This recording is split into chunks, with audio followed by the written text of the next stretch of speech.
While I was away on a business trip, my parents sold the classic car I'd spent a year restoring to fund my sister's luxury vacation. When I got back, my mom sneered, "Thanks to your old junk, your sister is having the time of her life."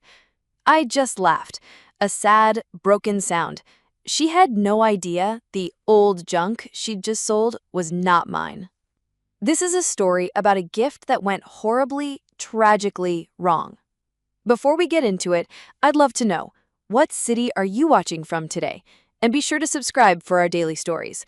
Okay, let's head back to that garage. For the past year, my garage has been my sanctuary.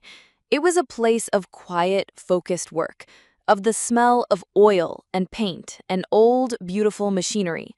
It was the place where I was slowly, painstakingly bringing a ghost back to life. The ghost, in this case, was a 1968 Ford Mustang convertible, a rusted-out shell of a car that I had bought for a pittance from a farmer's field a year ago. To anyone else, it was a piece of junk. To me, it was the most important project of my life. Because it was a secret gift for the two people I loved most in the world, and who, I was beginning to fear, didn't feel the same way about me. My parents, Howard and Diane. Their 30th wedding anniversary was just a week away, and I knew the story by heart. The story of their first date in a Mustang just like this one. The story of how they had to sell their own beloved car years later to afford the down payment on their first house, the house I grew up in. They had sacrificed their own youthful dream for the sake of their family, and I wanted more than anything to give that dream back to them. So I had worked. Every weekend, every evening after my real job, I was in that garage. I learned how to rebuild a carburetor from YouTube videos. I spent hours sanding down the old, rusted bodywork. I poured almost all of my own modest savings into finding the exact right shade of cherry red paint, into buying the perfect vintage leather for the seats. It was a true and deeply personal labor of love. The problem was my family's dynamic. I was the quiet, responsible, boring daughter. My younger sister, Brittany, was the star. She was the beautiful, charismatic, and endlessly charming one, and my parents orbited her like two devoted, doting planets. Her every whim was a command, her every minor drama a family crisis. My own quiet, steady life was, by comparison, invisible. The week of my mandatory out-of-state business trip was also the week Brittany decided on a whim that she desperately needed a vacation to Bali. "I'm just so stressed, Daddy," I had heard her whining to my father on the phone the night before I left. "I need to find myself." My parents, as always, had sighed and told her that money was tight, that they couldn't possibly afford such an extravagant trip. I left for my trip feeling a familiar mixture of guilt for my own success and a quiet resentment at my sister's endless manufactured drama. I kissed my parents goodbye, telling them I would be back on Friday, just in time for their anniversary dinner on Saturday. The car, my beautiful, secret surprise, was hidden under a thick gray tarp in my garage, ready for the big reveal. The phone call that shattered everything came on a Thursday night. I was in a lonely hotel room, looking over my presentation for the next day. It was my sister, Brittany. Her voice was a giddy, bubbling fountain of joy. "Sienna, you are not going to believe the most amazing news. Mom and Dad are the absolute best. They're sending me to Bali, first class. I'm leaving tomorrow morning." I sat on the edge of the hotel bed, a cold, confused feeling washing over me. "What?" I asked. "But they told you they couldn't afford it." "I know," she laughed, a sound of pure, unadulterated, spoiled delight. "But they found the money. They are absolute miracle workers. You know that old, ugly piece of junk you've been working on in your garage for the past year? That rusty old car?" The blood in my veins turned to ice. "What about it, Brittany?"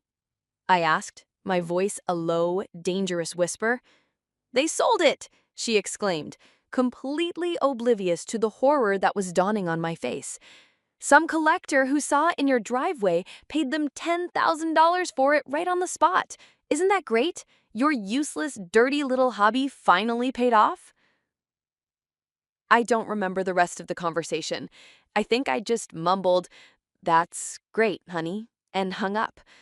I sat there in the silent, sterile hotel room, the phone having slipped from my numb fingers. $10,000. They had sold my secret, priceless gift of love, a car worth 10 times that amount, a car that was the physical embodiment of their own love story, to fund my sister's last-minute whim of a vacation. My anniversary surprise for them was ruined. But as I sat there, the full, crushing weight of their casual, thoughtless betrayals settling upon me, I realized something else. The surprise wasn't over. Not by a long shot. They had just started a new one, and I had a feeling the surprise they were about to get when I came home from my business trip would be so much worse. The flight home was a 5-hour exercise in controlled, silent fury.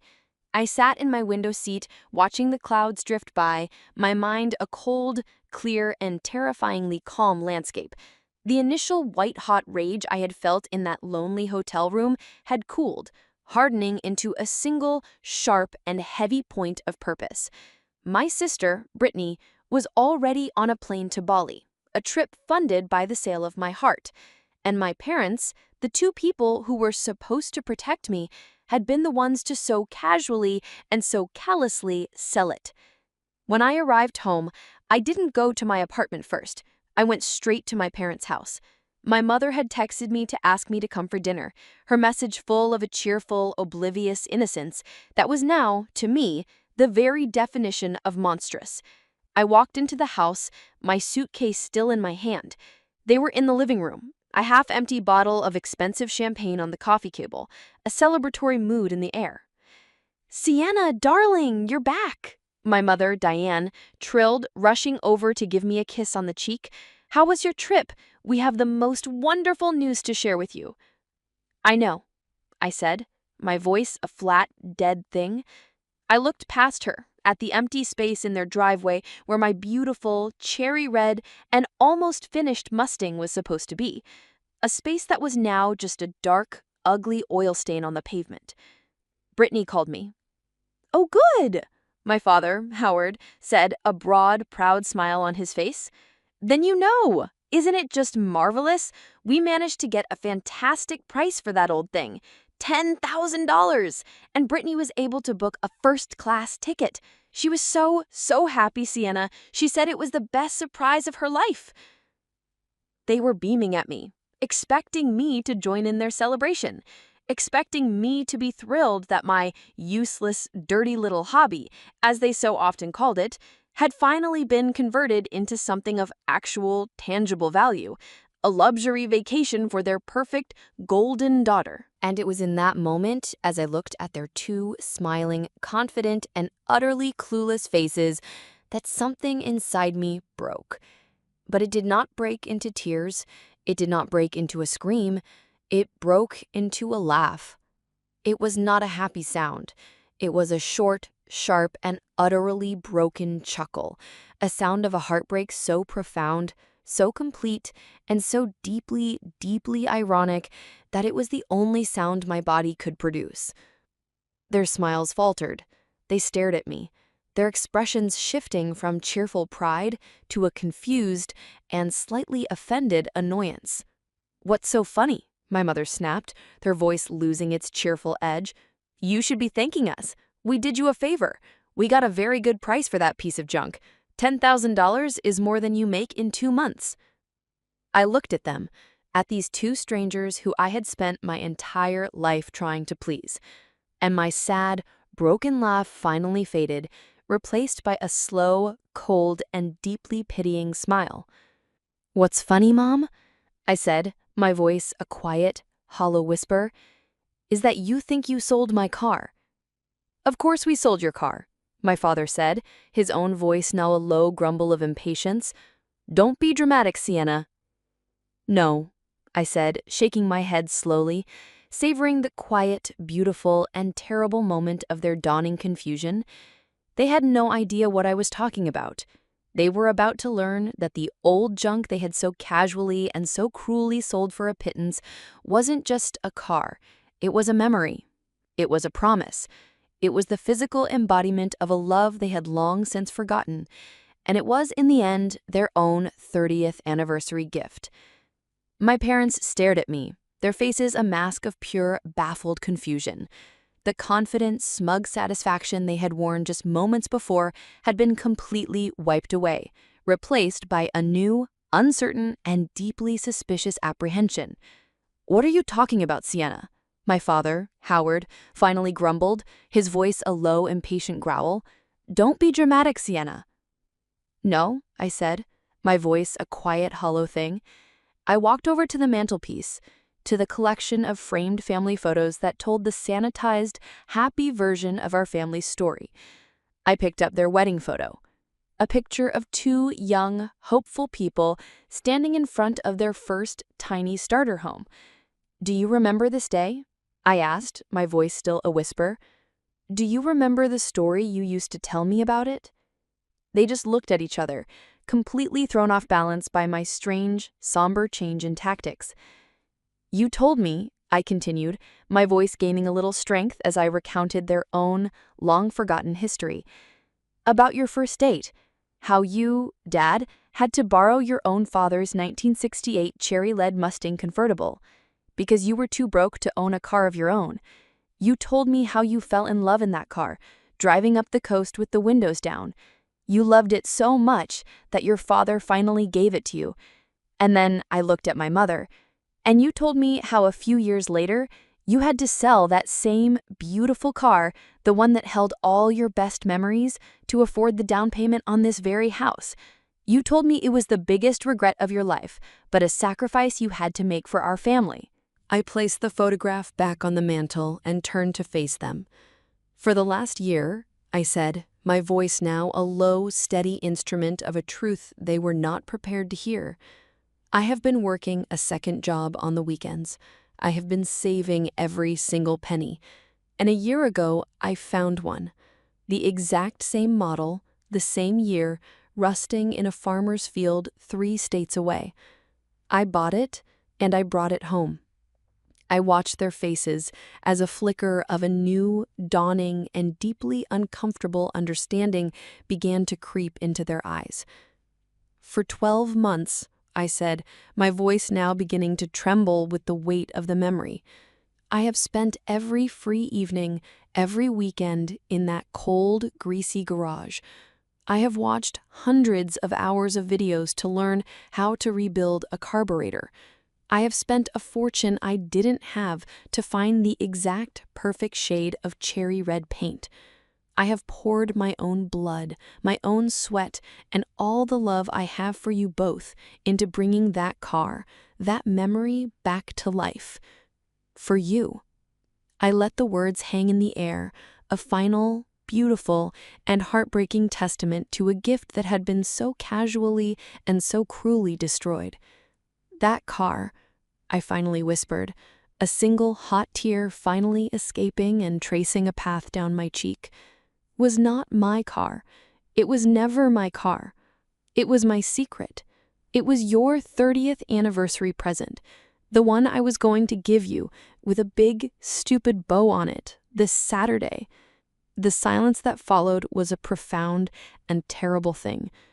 It was the silence of a truth so absolute, so devastating, that it was a physical presence in the room. "No," my mother whispered, her hand flying to her mouth, her face a ruin of dawning, catastrophic horror. "No, that's not true. You're making this up to make us feel guilty." I didn't answer her. I just reached into my purse and pulled out a small, flat, velvet-wrapped box. I opened it and placed it on the coffee table in front of them. Inside, resting on a bed of black velvet, was a small, custom-engraved silver plaque. It read, "Happy 30th anniversary, Mom and Dad. The road ahead is still wide open. All my love, Sienna." It was the plaque I had been planning to mount on the dashboard. It was the final, irrefutable proof. They stared at it, and in that moment I watched them break. It was not a loud, dramatic shattering. It was a quiet, internal collapse. They were not just parents who had done a cruel thing to their daughter. They were people who had taken the single most profound, most thoughtful, and most loving gesture they had ever received, and they had, in their own blind, selfish, and thoughtless greed, sold it for a pittance to fund their other daughter's vacation. The shame of it, the sheer, unforgivable ugliness of their own actions was a thing I could see wash over them, a slow, gray, and drowning tide. My mother was now openly, hysterically weeping. My father, Howard, just sat there, his face a mask of pale, ashen shock. "We have to get it back," he finally whispered, his voice a ragged, desperate thing. "We can explain. We can buy it back." I just looked at him, my own heart now a cold, empty void. The time for tears was over. I said, my voice flat and final, "You can't. I called him this morning after Brittany told me. He's a classic car broker. It's what he does. He specializes in quick flips to international collectors." I took a deep breath before delivering the final, killing blow. "According to the email he sent me," I said, my voice now a whisper, "your anniversary present was loaded onto a cargo ship bound for a private collector in Dubai 4 hours ago." They just stared at me, the full, crushing, and irreversible weight of their mistake finally settling upon them. They hadn't just sold a car, they had sold a memory. They had sold a year of my love, of my labor, of my devotion, and now it was gone, a ghost, sailing away across a dark, indifferent ocean forever. The only thing left to do now, I thought, as I looked at the two broken strangers who were my parents, was to decide if our family was a wreck that was even worth trying to restore. I stood in the living room of my childhood home, a stranger watching two other strangers fall apart.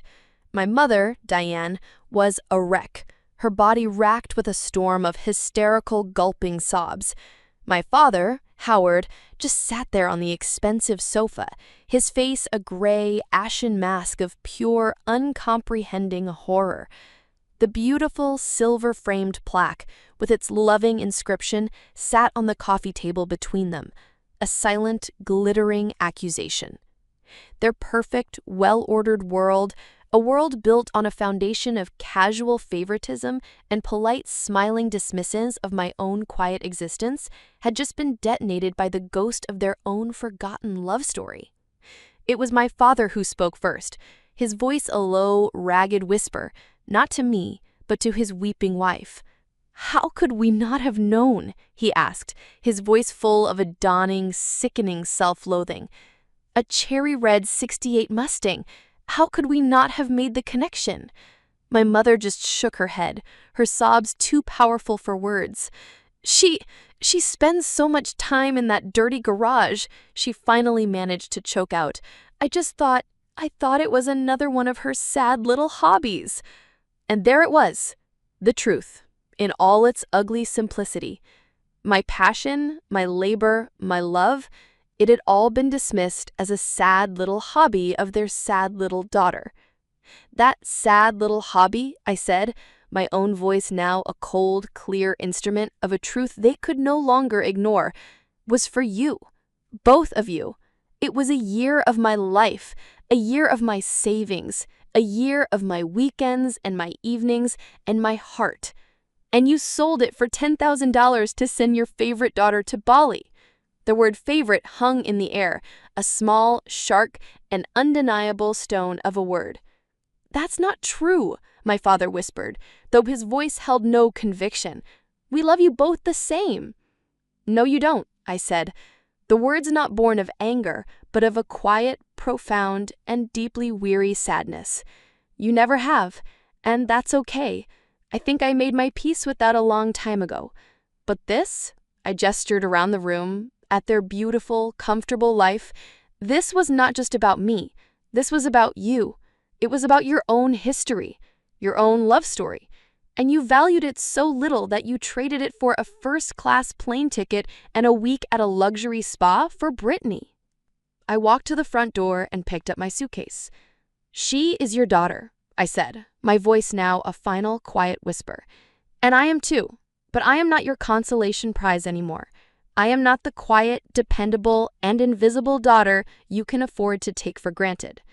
My mother looked up at me then, her eyes red-rimmed and full of a desperate, pleading panic.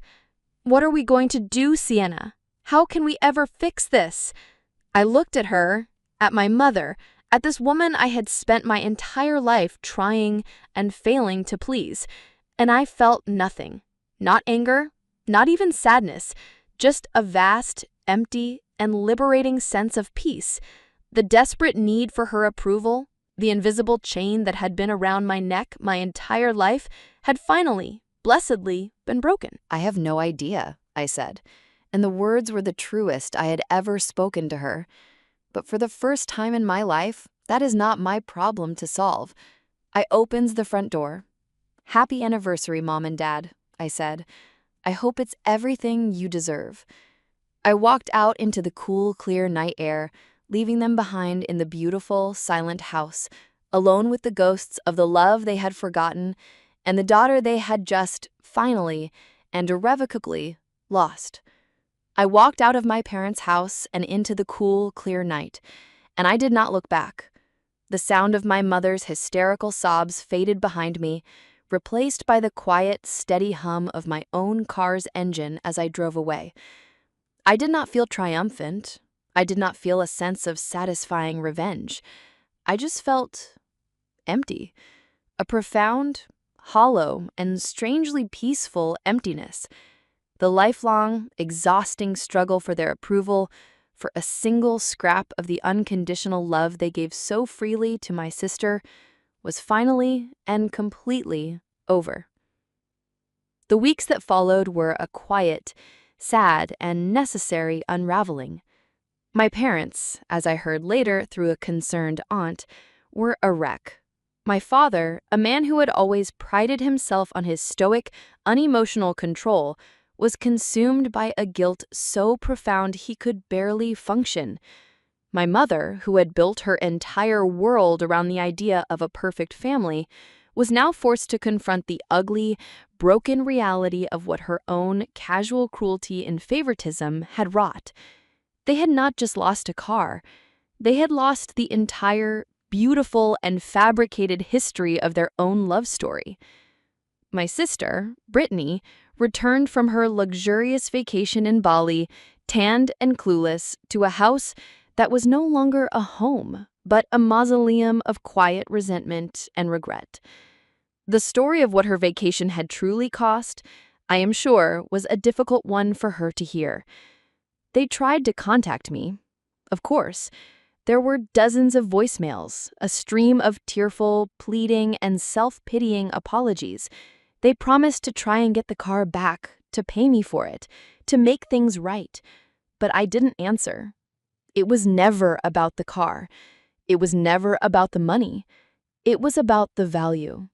They had looked at a year of my love, a year of my labor, a physical manifestation of my heart, and they had valued it at $10,000, the price of a first-class ticket to a tropical paradise for their favorite child. There was no coming back from that. I used the money I had been so carefully saving, and I did something I had always dreamed of doing. I quit my sensible, boring office job. I rented a small, beautiful, sunlit workshop on the other side of town, and I opened my own business, a small, bespoke restoration shop where I brought old, forgotten, and beautiful things back to life. I worked on old furniture, on antique clocks, on things that, like me, had been dismissed as junk, but still had a beautiful, strong, and valuable soul underneath. It has been a year now. My little shop is thriving. I am not rich, but I am happy. Truly and deeply happy for the first time in my life. I am a woman who is defined not by her family's approval, but by the skill of her own two hands and the quiet, steady integrity of her own heart. I sometimes think about that cherry red Mustang, a ghost now, sailing on some distant, indifferent ocean. I think about the man in Dubai who now owns it, and I hope he loves it.